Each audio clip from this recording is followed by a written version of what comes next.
साथियों, नमस्कार, good evening.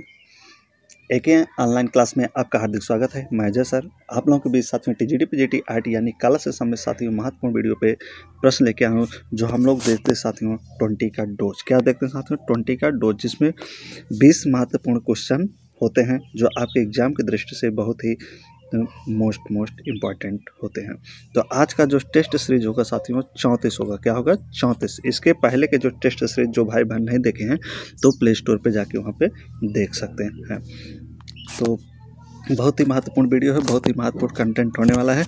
अब वीडियो अच्छा लगे तो वीडियो को आप कर देंगे प्यारा सा लाइक साथियों, और जो नए व्यूवर्स हैं जो अभी तक चैनल को नहीं सब्सक्राइब किए हैं वो सब्सक्राइब कर लें, ताकि हर नोटिफिकेशन उन तक अपडेट होती रहे, पहुंचती रहे, और अधिक से अधिक मात्रा में वीडियो को आप लोग अपने दोस्त मित्र सगे संबंधियों के पास शेयर करिए।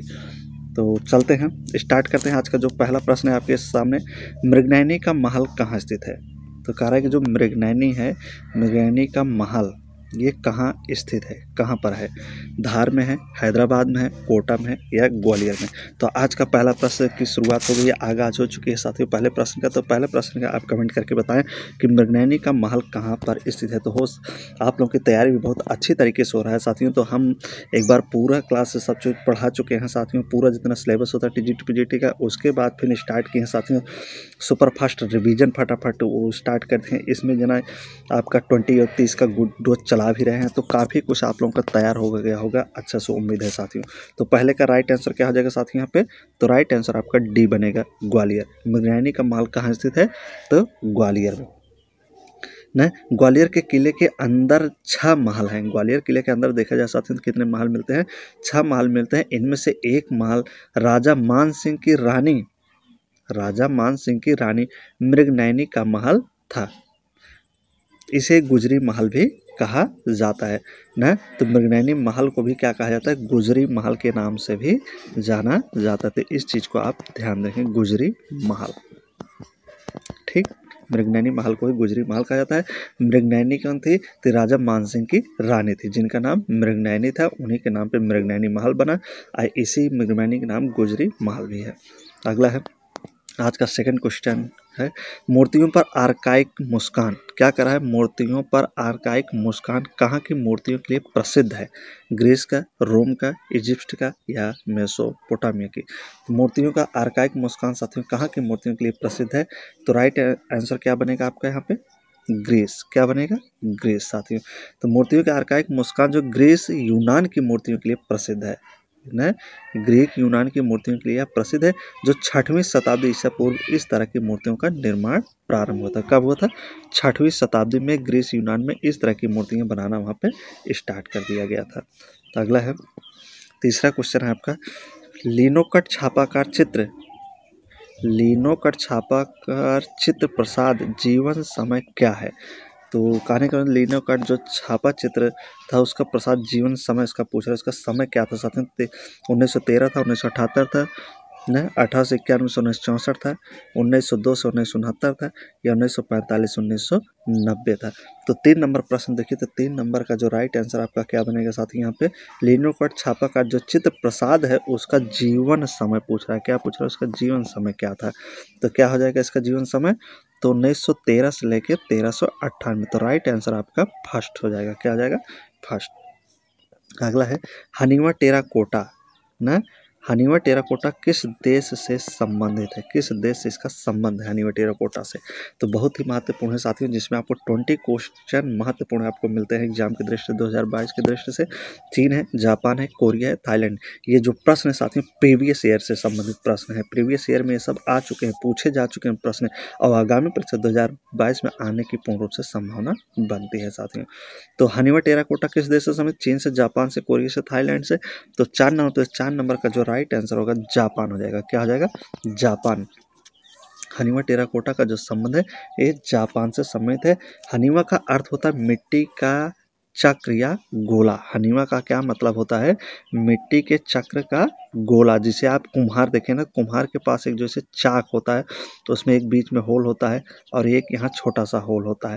तो यहाँ पे जो है वो लकड़ी लगा के यहाँ होल होता नहीं है, खैर बीच में होल नहीं होता है, किनारे होल होता है, यहाँ पे होता है, यहाँ होता है, यहाँ पे एक लंबा से डंडा लगा के उसको क्या करता है, गोल गोल गोल गोल ऐसे घुमाता, बीच में यहाँ मिट्टी रखता है तो मिट्टी से घड़े के रूप में आकार बनता हुआ बीच में जैसा आकार चाहता है वैसे आकार बना, तो उसी को ही हनीमा टेरा कोटा कहा जाता है। मिट्टी का ये जो चाक होता है जिसपे कुम्हार लोग बर्तन बनाते हैं, कुल्हाड़ कुछ भी बनाए, ठीक ना। तो इसका जो राइट आंसर होता है कहाँ से होता है, जापान से। अगला है, विज्ञापन कैरेक्टर गट्टू का निर्माण किया था। विज्ञापन कैरेक्टर गट्टू का निर्माण किसने किया था, आर के नारायण, अजीत निनान, के एस कुलकर्णी या आर के लक्ष्मण।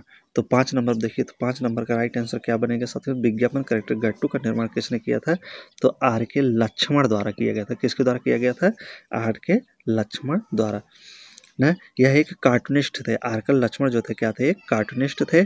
नहीं कैरेक्टर गट्टू का पहली बार एशिया जो पेंट आप देखें, जो एशियन पेंट करके आता है, एशियन पेंट जो पेंट वाला डिब्बा होता है उसी पे ही इसका प्रचार सबसे पहले किया गया था, विज्ञापन कैरेक्टर का एशियन पेंट के लिए, एशियन जो पेंट होता है उसी के लिए इसका पहले सबसे पहले प्रयोग किया गया था, पेंट होता है उसी पर प्रचार के लिए किया गया था कैरेक्टर गट्टू का।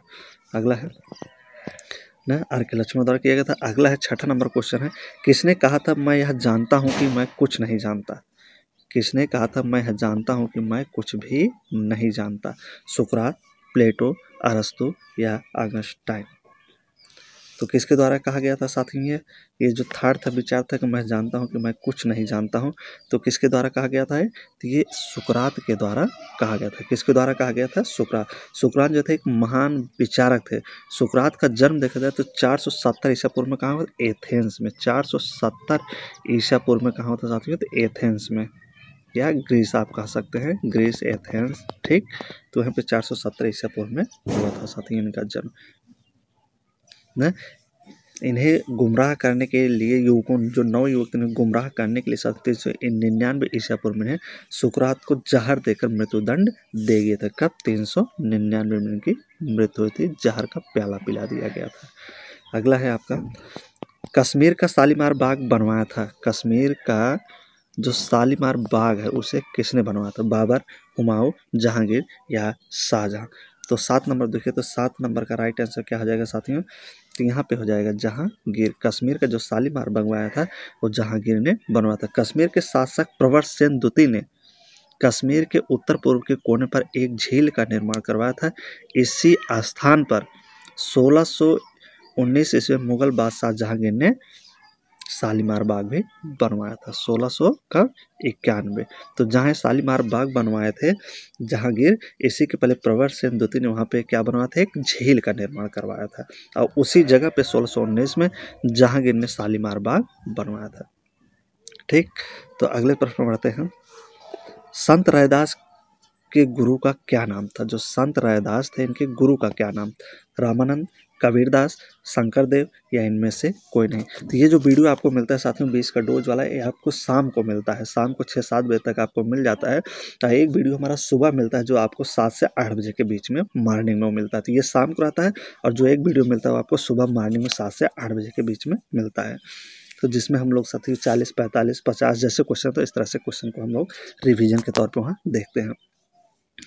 तो देखिए यहाँ पे संत रैदास के गुरु का क्या नाम है, संत रैदास के गुरु का नाम क्या था, तो यहाँ पे रामानंद, क्या हो जाएंगे, रामानंद। संत रैदास के जो गुरु थे उनका नाम रामानंद था। संत रैदास जो थे विभिन्न नामों से पुकारे जाते थे, इन्हें रविदास भी कहा जाता था। इनका जन्म काशी वाराणसी में हुआ था। कहाँ हुआ था, काशी या बनारस में एक गाँव में माना जाता है। काशी का एक गाँव था बनारस का, वहीं पर इनका जन्म माना जाता है संत रविदास जी का। रविदास का जन्म चर्मकार चमार कुल में हुआ था। इनके पिता का नाम रघु था और माता का नाम घुरबिनिया था। इनके माता का नाम घुरबिनिया था और पिता का नाम रघु था। रविदास जो थे कवि और संत माने जाते थे। क्या थे, कवि और संत माने जाते हैं साथियों। तो अगला है 9 नंबर, देखते हैं 9 नंबर का जो राइट आंसर है क्या होगा। शेरशाह का प्रसिद्ध मकबरा कहाँ है। शेर शाह का प्रसिद्ध मकबरा कहाँ है? कलकत्ता में, दिल्ली में, अजमेर में या सासाराम में?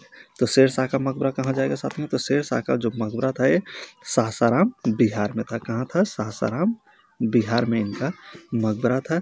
जो शेर शाह सूरी ने प्रशासनिक और सामरिक दृष्टि से गंगा के मैदान के किनारे अनेक सड़कों का निर्माण भी कराया था। तो अगर देखा जाए जीटी रोड जो था, ग्रैंड ट्रंक रोड भी जो कोलकाता से पेशावर तक जाती है, वह भी इसी का निर्माण कराया था। ग्रैंड ट्रंक रोड का, जीटी रोड का भी निर्माण शेर शाह सूरी ने कराया था, जो कोलकाता से पेशावर तक जाती है साथ। अगला है आपका बद्रीनाथ आर्य। बद्रीनाथ आर्य जो थे, कला के कौन से सर्वोच्च पुरस्कार उनको मिला था? कला का कौन से उन्हें सर्वोच्च पुरस्कार मिला? 10 नंबर देखते हैं। ज्ञानपीठ, पद्मश्री, कला रत्न या कलाश्री? तो बद्रीनाथ आर्य को कौन सा कला का सर्वोच्च रत्न मिला था साथियों? तो कौन सा पुरस्कार मिला था इन्हें? तो कला रत्न का पुरस्कार बद्रीनाथ आर्य को मिला था ना।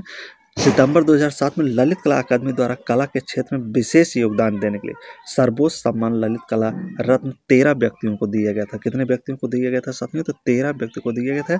ये 2007 से यह कार्यक्रम स्टार्ट किया गया था। 2007 से न ललित कला अकादमी द्वारा यह क्षेत्र में सर्वोच्च योगदान, कला के क्षेत्र सर्वोच्च योगदान देने के लिए स्टार्ट किया गया था 2007 से, जिसमें 13 व्यक्तियों को यह पुरस्कार मिल चुका है ना। 2007 में अगर देखा 13 व्यक्तियों को यह मिला था ना। बी.एन. आर्य को जन्म जो था साथियों कब हुआ था? 15 सितंबर 1936 को। बी.एन. आर्य का जो जन्म हुआ था 1936 में। कब हुआ था? 1936 में जन्म। कहाँ? पेशावर, पाकिस्तान में। कहाँ हुआ था? पेशावर, पाकिस्तान में हुआ था। कब? 15 दिसंबर 1936 को ना। विभाजन के बाद ये कहाँ आ गए थे? लखनऊ आ गए थे। लखनऊ में आके ये रहने लगे थे बद्रीनाथ आर्य जी। अगला है चित्रकार बी.एन. आर्य का सांवरी नामक चित्र सुरक्षित है। जो चित्रकार बी.एन. आर्य, इनका एक चित्र है सांवरी। क्या है? सांवरी। ये कहाँ पे सुरक्षित है? ललित कला अकादमी दिल्ली में, ललित कला संस्थान लखनऊ में, इलाहाबाद संग्रहालय में या इलाहाबाद विश्वविद्यालय में? तो 11 नंबर का राइट आंसर देखिए। तो यहाँ पे 11 नंबर पर क्या आ जाएगा साथियों? तो कहाँ हो जाएगा? तो इनका जो एक सांवरी नामक जो चित्र है कहाँ पे सुरक्षित किया गया है साथियों? तो ये इलाहाबाद संग्रहालय में ये सुरक्षित। कहाँ है? इलाहाबाद संग्रहालय में सुरक्षित है। बी.एन. आर्य का जो प्रारंभिक चित्र था ना। इनके जो विषय थे साथियों चित्रकारी के, धार्मिक था, पौराणिक था, आख्यानों से और सामाजिक विषयों से संबंधित ये वास्य चित्रकारी के लिए जाने जाते हैं। कैसे चित्रकारी करते थे? तो वास्य चित्रकारी के लिए जाने जाते थे बी.एन. आर्य। ये धार्मिक, पौराणिक तथा आख्यान और सामाजिक विषयों से संबंधित चित्रकारी करते थे ना। इनके जो अगर चित्र में देखा जाए साथियों, जैसे सांवरी हो गया, एक ग्रामीण महिला के श्रृंगार करते हुए रूप को भी ये चित्रित किए थे साथियों बी.एन. आर्य ना।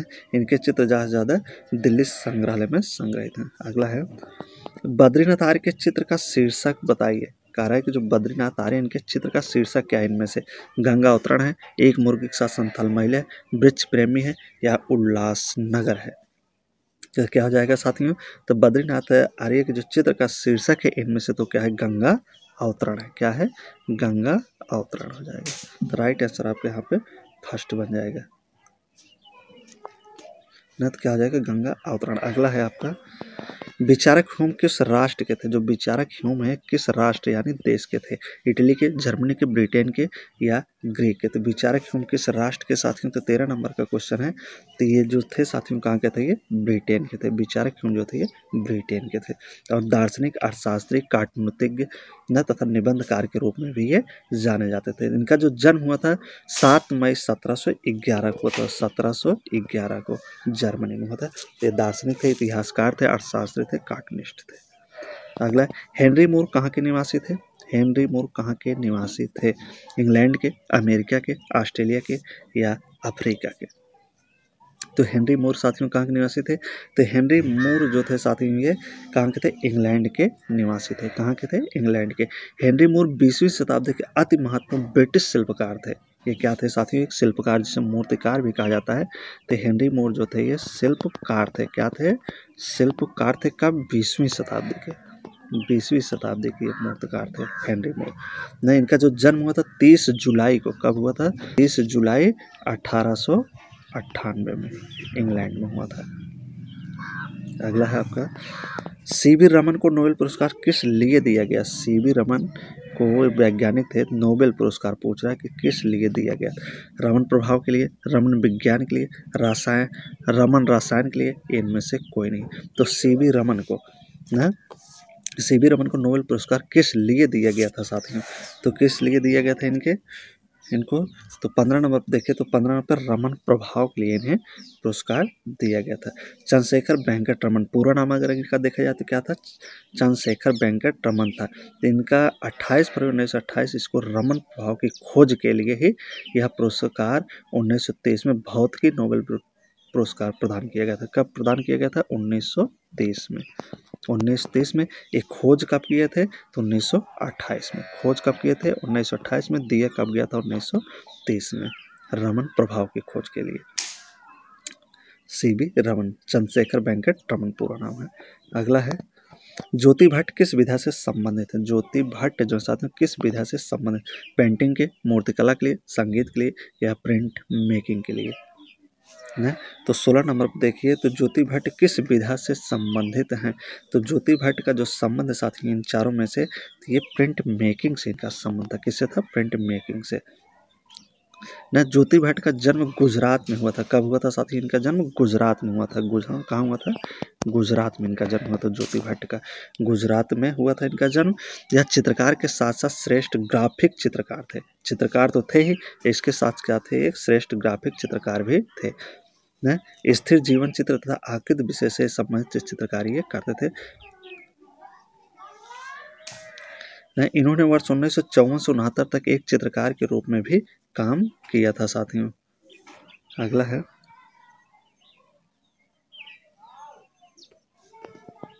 असंबद्ध निम्न से बताइए। इसमें से एक असंबद्ध है, देखिए कौन अलग है। नागजी पटेल है, शंकर चौधरी है, महेंद्र पांड्या है या ज्योति भट्ट है। इनमें से कौन एक अलग है, तो अलग कौन है साथ में, तो इसमें से तो ज्योति भट्ट है ना। ज्योति भट्ट जो थे प्रिंट मेकिंग का काम करते थे, तो इसलिए अलग हैं।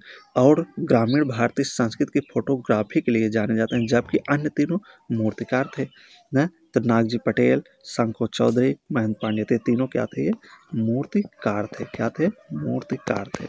और ये ज्योति भट्ट जो थे, ज्योति भट्ट क्या थे, प्रिंट मेकिंग का काम करते थे। क्या करते थे, प्रिंट मेकिंग का काम करते थे, तो इसलिए अलग हो जाएंगे। तीन मूर्तिकार हैं, ये प्रिंट मेकिंग का काम करते इसलिए अलग हो जाएंगे।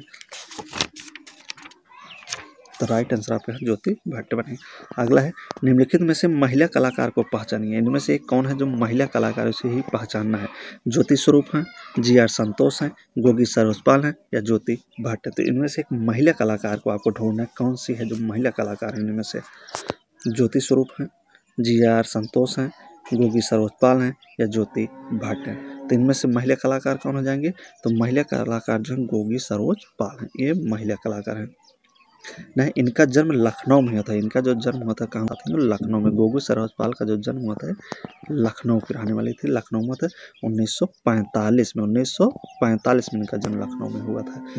इनकी कला श्रृंखलाओं की प्रमुख कृतियाँ बीइंग ए वीमेन है, हठ योगिनी है, कामधेनु है, किन्नरी है, आग का दरिया है। आगे बढ़ते हैं। निम्नलिखित किस एक समूह में सभी मूर्तिकार के रूप में जाने जाते हैं। तो इनमें देखिए चारों हैं जो सभी मूर्तिकार हैं, वही क्रम को आपको ढूंढना है। तो चारों में से कौन है जो सभी मूर्तिकार हों, तो चारों में से देखिए कौन सभी मूर्तिकार हैं। धनराज भगत, मीरा मुखर्जी, शंकर चौधरी, रामबीर सुतार, बीबी जानकी राम, कृपाल Singh Shekhawat, Shyam Bakhsh Chauda, Ram Kumar, Ramkinkar Baij, Ram Kumar, Ram Gopal Vijayvargiya, Jyoti Bhatt, G R. Santosh, D P. Raychaudhuri, P N. Choyal, J S. Swaminathan. तो चारों में से देखिए कौन से जो लाइन में सभी मूर्तिकार हैं। तो राइट आंसर आपका यहाँ पे क्या बनेगा, तो यहाँ पे जो फर्स्ट आंसर राइट आपका हो जाएगा। धनराज भगत भी मूर्तिकार है, मीरा मुखर्जी भी मूर्तिकार है, शंकर चौधरी भी मूर्तिकार, रामबीर सुतार है। लेकिन इन सब में सब चित्रकार, मूर्तिकार, ग्राफिक चित्रकार सब मिक्स हैं, लेकिन पहली जो लाइन है इसी में सब मूर्तिकार हैं। अगला है अंजलि इलिया मेनन इनमें से किससे संबंधित है। अंजलि इलिया मेनन इनमें से किससे संबंधित, छापा कला से, व्यंग चित्र से, चित्रकला से या नृत्य कला से। तो अंजलि मेनन का संबंध किससे साथ है, तो इनका जो संबंध है चित्रकला से था। अंजलि इलिया मेनन जो चित्रकार थी। नए मिलन का जन्म अगर देखा तो पश्चिम बंगाल में हुआ था। कहाँ हुआ था साथियों? तो पश्चिम बंगाल में इनका जन्म हुआ था। न समकालीन चित्रकार थे ये। 1958 में पहली एकल प्रदर्शनी भी लगाई थी। 1958 में अपनी ये पहली एकल प्रदर्शनी लगाई थी साथियों। 2000 में इन्हें पद्मश्री भी मिल चुका है। 2000 में इन्हें क्या मिला है? पद्मश्री मिल चुका है। पद्मश्री मिल चुका 2000 में। 4 जून 2013 को लाइफ टाइम अचीवमेंट अवार्ड भी पा चुकी हैं। 4 जून 2013 को, तो 2013 को क्या पाई हैं? 2013 को लाइफ टाइम अचीवमेंट पुरस्कार भी पा चुकी हैं। तो ये रहे साथियों आज के मोस्ट इंपॉर्टेंट क्वेश्चन। वीडियो लंबा होता है इसलिए थोड़ा मुझे फास्ट पढ़ाना पड़ता है साथियों। तो दीजिए इजाज़त, जब तक नेक्स्ट वीडियो लेकर आएंगे तब तक बहुत बहुत धन्यवाद। जो लोग अभी नए हैं, जो सब्सक्राइब चैनल को नहीं किए, जरूर चैनल को सब्सक्राइब। ये चैनल आपका ही साथियों, फ्री निःशुल्क आपको पढ़ाया जाता है साथियों। तो आप अपने चैनल को आगे बढ़ाने का पूरा प्रयास करिए साथियों। बहुत बहुत धन्यवाद।